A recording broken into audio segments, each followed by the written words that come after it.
Okay, I'm not sure what's going on here, but welcome. It is another evening of The Miracle Within, and this is always a pleasurable point of my week. I'm able to share A Course in Miracles, and that's always a rewarding adventure. It is a beautiful, beautiful time of the year. The trees are showing their colors now. And so if you're an autumn person, come to Chicago. You will see autumn in all of its glory. And before long, winter will arrive. At any rate, I was up in the north side of Chicago over the weekend. I was one of 5 presenters at A Course in Miracles workshop.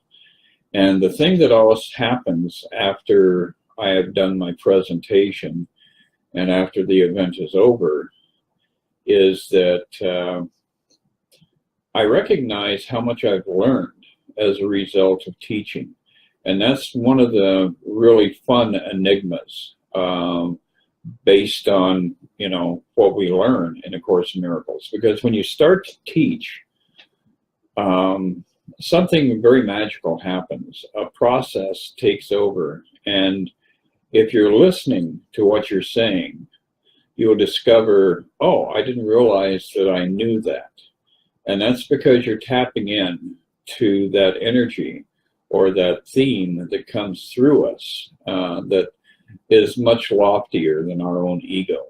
So getting out and teaching A Course in Miracles is the best and most practical way to learn A Course in Miracles. So obviously you have to do a little bit of study first. And after you've done some work on getting up to speed with the Course, make yourself available, get involved in discussions, go out and share what little scraps of knowledge you have gleaned from the Course. And all of a sudden you'll find that you are sharing things that you were not aware were embedded somewhere deeply in your own subconscious. And the way that works is that we are really not experiencing anything new on this level of consciousness in this world. We're simply remembering something that has already occurred. And that's an interesting paradox. It's a lot of fun. Anyway, we are continuing our journey with an introduction to A Course in Miracles with first the text. We'll take a look at a little bit of the text, and then we'll go to this next level of lessons. So if you will recall, last week we were looking at chapter 2 and that discussion around the atonement and the idea of separation and what actually occurred. And we came to the understanding that in actuality, all of this is a fantasy. There was never an actual separation from God, because that literally is impossible, because our life is contingent upon the activity of God. God is life itself. So all we managed to do is put ourselves into a stupor and have this series of dreams about a world that has gone quite mad. And all you have to do is look around. It's everywhere. Everywhere you go in society, you're witnessing things that make absolutely no sense. You're hearing people say things that are blatantly lies based on observable phenomena. And it just gets thicker and deeper the further you go into it. So once you stop taking this world seriously, you begin to open yourself up to a vision of a world that exists on a higher plateau. If you're entrenched in this world, and if you're really trying to fix it, you're going to be caught up in madness and frustration most of the days of your life, and it's going to make you as crazy as everybody else around you. So really the only way out is to look at the world through forgiving eyes and to know that none of this ever actually happened. It's like a series. It's almost like taking a deck of tarot cards and just very rapidly turning each card, and each card is a moment in your life. And that's exactly the way it is. It's simply an illustration, it's an illusion, and it's compelling, it's seductive, it's intoxicating, but it's not real. And so the Course in Miracles gives us an avenue where we can first arrive at a place of being at peace in this world, and then begin our journey toward awakening, so that we are removing ourselves from this world. And you know, Jesus, one of the great prophets and the truest Messiah we have ever seen on the planet, you know, he recommended that we be in this world but not of this world. So don't take this as reality. If you do, you're going to compromise yourself, and it's kind of like heroin. It gets ugly. Anyway, so now we're going to this next section, special principles of miracle workers. And who are miracle workers? That's you and I, all of us. And it's just like I was saying a few minutes ago, in order to learn the Course, you have to teach the Course. And that makes you, by proxy, a miracle worker. Because if you're actually engaged in the ideas in A Course in Miracles, you're going to take the high road. You're going to be able to say, no, this is an illusion. I can't attack this person in front of me because they are playing out a role. They are reading from a script. And no matter how crazy they sound, the script is something that ultimately, when I'm truly honest with myself, I am aware of the fact that I was the one who wrote the script. I scripted this dialogue. I scripted this madness in order for me to perpetuate this illusion of separation. So, looking at the principle of miracle workers, the miracle abolishes the need for lower order concerns. Well, lower order concerns, what is that? That means basically worrying about your survival, worrying about where your next nickel is going to come from, worrying about your physical bodily health, worrying about all these material things. Because once we start on this journey of shifting our identity from this physical being that we thought we were to the truth of our identity, which is that we are a spiritual being dwelling in God, then all of a sudden the burdens of this realm start to lighten. And really, you know, Joel Goldsmith gives us a real nice breakdown in one of his books, The Thunder of Silence. He explains it very clearly that if you come into this world, the first level you're going to be working on is karma, cause and effect. You do something, it has the effect of creating a ripple in the pond, and the ripple eventually is going to return to you. The next level, after you start to awaken to a higher way, is the level of mind. And then all of a sudden you're out there manifesting. I'm going to manifest a good job. I'm going to manifest this and manifest that. And all of these things you're manifesting are, again, temporal. So they're going to run out. And once you have created something in the material realm, it already, at the instant it is manifest, it begins to dissolve. So then you get on that treadmill of manifest, manifest, manifest, because this need, you know, arose as a result of fixing the previous need, and it just gets to be the dangling carrot routine. You know, it's just running after something that can never be attained. But when we finally recognize, oh, playing around in this realm of the mind is not the answer, then we segue into a state of being where we are awakened to the truth that God created us. We never left God, and God has fulfilled all of our needs. And the way to live this principle is to bring the mind to stillness, to bring the mind to a state where it is no longer generating all of this absurdity that you're having to deal with on a day-to-day basis. When you hit that contact point where the mind is stilled, the truth of who you are finally arrives. It dawns on you. And that is in the most literal way, because you are embraced by light. You are enveloped by light. So it is a dawn beyond any dawn that has ever occurred on this human realm. And that is the internal journey that we're on in order to end the dream, the misery, the pain, the sorrow, the suffering. So I'll continue here with this next sentence. It says, since it is an out-of-pattern time interval, the ordinary considerations of time and space do not apply. So when you slip into that connected point with God, all of a sudden you're stepping out of the time-space process. And that is really where we want to live, is above time, beyond time. When you perform a miracle, I will arrange both time and space to adjust to it. And that's really kind of an exciting concept. The fact that we have a chaperone in this journey of working on forgiveness, which is what the miracle is.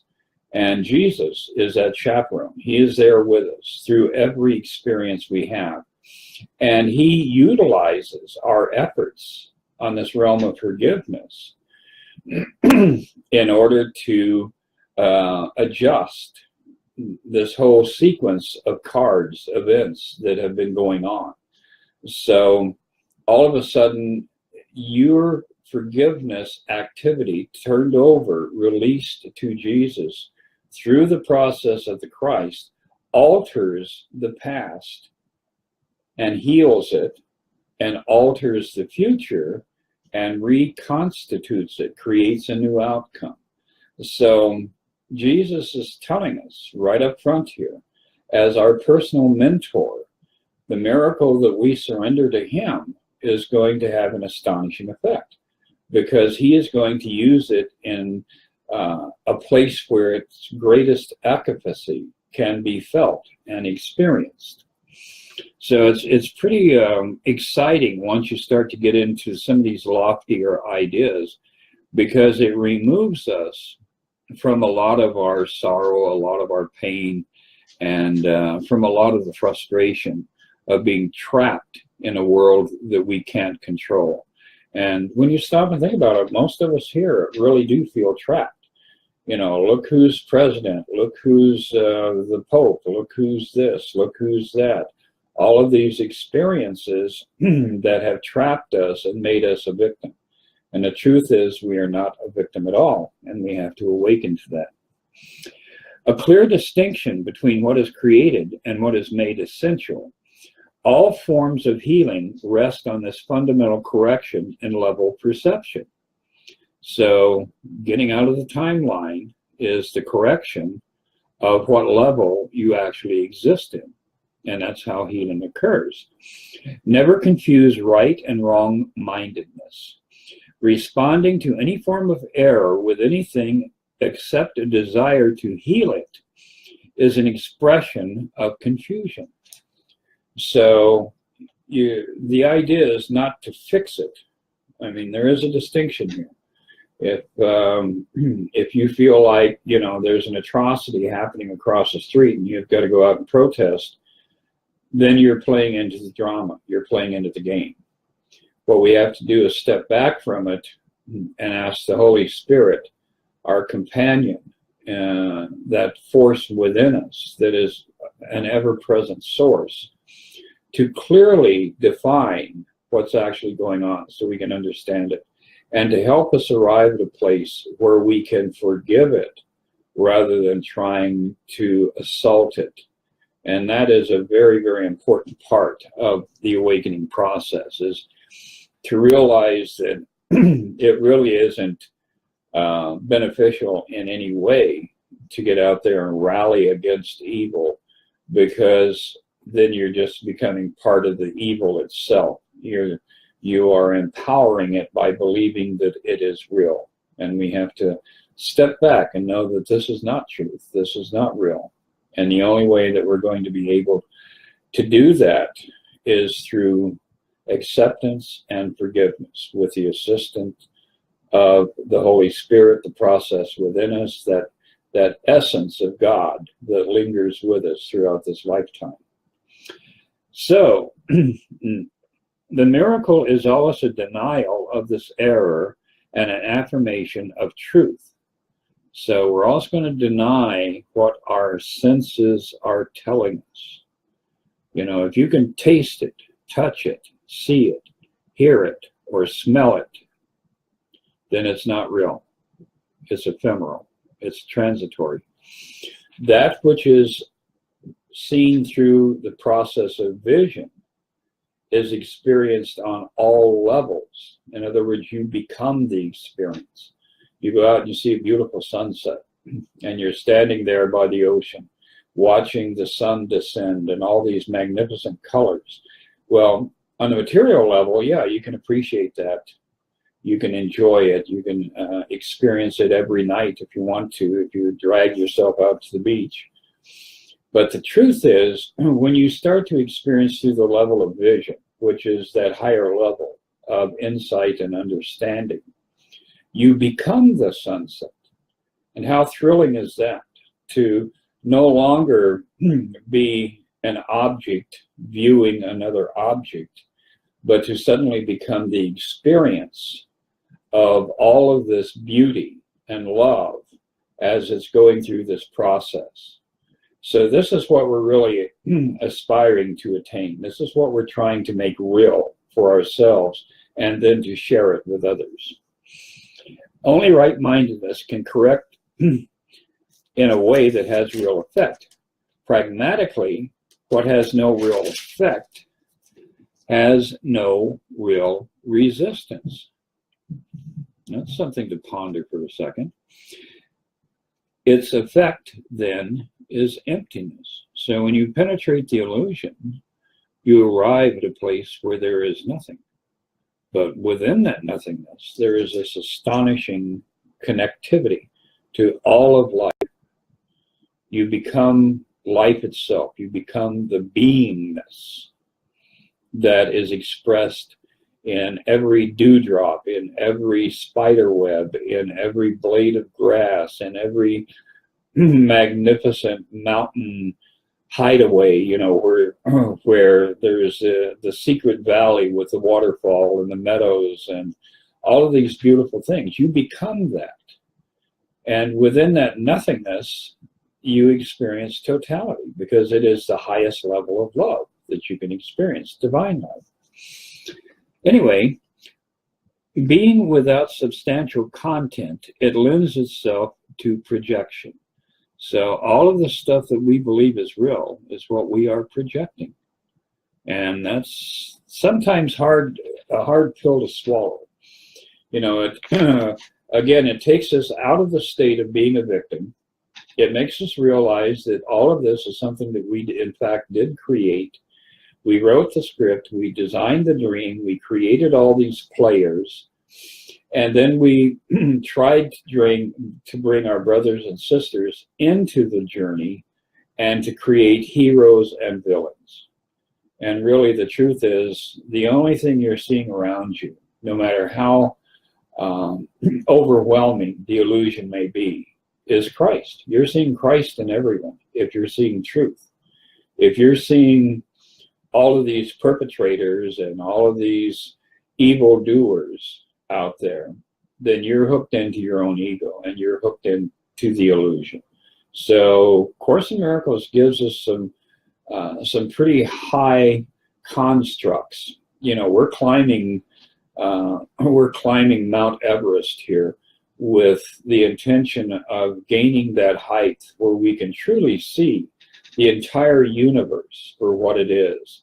As Mary Baker Eddy said, you know, the astronomer, will cease to look up at the stars and to begin to look out upon the stars. And that's where we're headed, where we're going, is we're going to get to the top of the mountain so we can see the truth. We can see the reality that exists above and beyond the illusion that that is still in power and in full swing down at the bottom of the mountain here. So that gives us a little bit more of the basic text that we have looked at, and I will mark where we're at here, because we'll pick up next week with further discussion from the text. I hope all of that made sense to you. I hope I was coherent. You can email me at onefeather, WONEFEATHER, at gmail.com if this stuff is not making sense. And we can, we can back and forth. We can have some dialogue, because the point of my being here and doing this is so that all of us can comprehend what it is that we're trying to penetrate, what we're trying to pull out of the Course in Miracles. So anyway, that was kind of fun for our text lesson for today, and looking at the lessons. Boy, if you're not doing the lessons, this is episode number 10, if I remember correctly. And, if you've been on this journey with me for the last 5 or 6 or 7 or 8 episodes, and you haven't been drawn into actually giving the lessons a spin, then I would say that you really need to ponder that and come to some higher level of understanding around what is motivating me to listen to this old guy and not follow through and do a little bit of work on my own. So, and it's not like it's a remote situation where you have to buy the book or whatever. I mean, the entire course is online. You can find it online. David Hoffmeister has done a beautiful version of the course online, and he narrates most of it. So you not only can read it, but you can listen to his narration of it. So go online, check out the Course in Miracles, and start working with these lessons, and you'll begin to see a natural unfoldment. This is not an alien force taking over who you are. It is a natural process welling up from within you. So looking at the lessons, the last time we were looking at the lessons, we were engaged with the idea that what we're seeing is a reflection of what we are thinking. Our constant thinking is creating this world that appears to be a lunatic asylum. So this next lesson, lesson number 21, says, I am determined to see things differently. So we're beginning to get a sense of a directional change here. We're beginning to get the idea that we have the power to change the life experience that we're having. The ideas for today, or the idea for today, is obviously a continuation and extension of the preceding ones. This time, however, specific mind-searching periods are necessary, in addition to applying the ideas to particular situations as they may arise. 5 practice periods are recommended during the day. But looking at this lesson, we go down to the affirmations that are given to us. And it says, I am determined to see, and then you put in the name of a person differently. So if you got somebody that really sets you off, that really lights you up, this is the first person you want to attach this correction of thinking to. I am determined to see Donald J. Trump differently, or Hillary Clinton differently. You can fill in the blank there, but use whoever it is that just bugs the crap out of you, and affirm that throughout the day. I can change this. I don't have to see this idiotic caricature, this cartoon of life that I imagined. I can see the Christ right there in the midst of the situation. I can see something better. Next, it says, I am determined to specify the situation differently.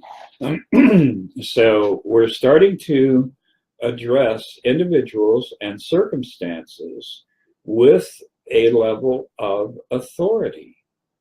We are telling our mind, I am determined to see this person or this place or this thing differently. And that is a very, very, very powerful process once we set that into motion. Because the mind at first will resist, but if we continue to proclaim this to ourselves, to our mind, it will begin to have an effect. And really, that's the only mind control that we need to be concerned about, is to be able to see the truth in those around us. You don't have to use mind control to manifest, more money or physical healing or anything else. The journey we're on is a process of using mind control in the correct way to see the truth, and as a result of that, to be able to make that contact, to be able to make that connection, where our wrong thinking is rectified by our direct experience of God. And that's what the Course is leading up to, is that once we have even a millisecond of conscious contact with God, it unscrambles our thinking. It's like taking a plate of spaghetti and lining up all the threads of spaghetti in a very linear, perfect process. And that's really what your mind is all about. Your mind is like a bowl of spaghetti. It's going in all directions at once. It's entangled, it's confused, it's afraid. Ever wake up in the morning with a fear and not even know what you're afraid of? That's very common in this realm. We live in an ongoing state of fear. And so these lessons are starting to give us a foundation that we can work with, where we can address fear, we can confront fear, and even more importantly, we can laugh at fear because we know it has no power. So it's very important that you really put a certain amount of effort throughout the day on the idea of, I am determined to see the world differently. I will see this realm as it really is, which is an illusion. I will penetrate that illusion. I will see the truth. That takes us up to the next lesson, and we're running a little bit over time, but that's all right. Lesson 22, and this is a really good lesson. This is one that is very, very important. It says, what I see is a form of vengeance. So the world that you have created, this realm that you are experiencing through your physical senses, is a form of vengeance. Today's idea accurately describes the way anyone who holds attack thoughts in his mind must see the world.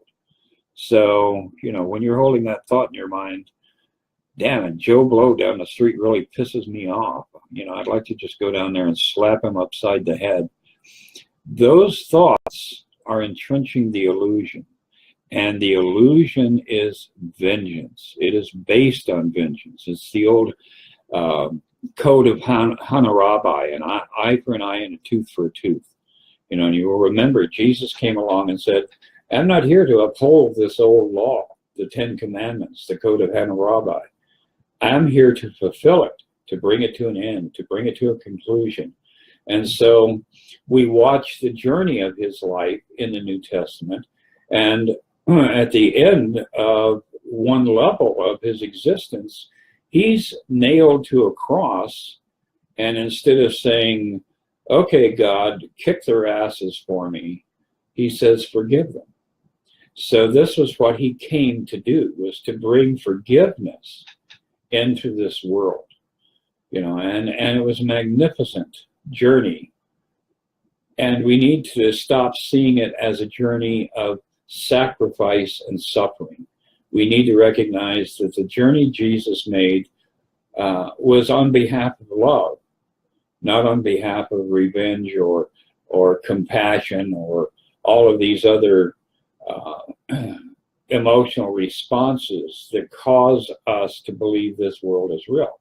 He was saying, look at what we're doing with my body here. We're going to hang it on a cross. That's the ultimate level of vengeance, to kill somebody for an imagined sin. And then he's going to pick it up 3 days later and say, see, I didn't die. You know, the illusion had me in a pretty dire circumstance. But the truth is, I transcended that. And you can do the same thing. He tells us over and over again in the New Testament that all of the things that he did, not only can we do, but we must do in order for us to lift ourselves out of this addictive world. So, finishing this up real fast here, it says, having projected his anger onto the world, he sees vengeance about to strike him. And we're talking about the individual, not Jesus. His own attack is thus perceived as self-defense. And that's the way we script all of our silliness, is that everything that is based on vengeance is justifiable. That is how this world operates. You go into a court of law and watch what's happening here. How many times do we see guys spend, like 28 years in prison for some heinous crime, and then all of a sudden somebody comes forward and says, well, he didn't do it, I lied. It's like, well, where's God in the midst of that kind of silliness, in the midst of that kind of craziness? And that's what we are working to transcend, a world where justice is based on vengeance. So anyway, that should give you some fodder for the coming week, some stuff to work with, and some ways to kind of catch yourself and ask yourself, am I responding to this guy who just cut me off in traffic with a machete and want to just, chop his head off? Is that justifiable? Or did I set myself up in these circumstances to be at the right place at the right time to experience this in order to create the anger, in order to reinforce my addiction to my dream? And that really is the question. So you people get out there and you have a blast with this coming week. For us on the Northern Hemisphere, autumn is in full bloom. For people down under, spring is bursting forth. And just circulate and observe and pull yourself back and ask God to help you see the truth, to see beyond a world of vengeance. So get out there, share the love, pass the love around, and I'll see you in 1 week.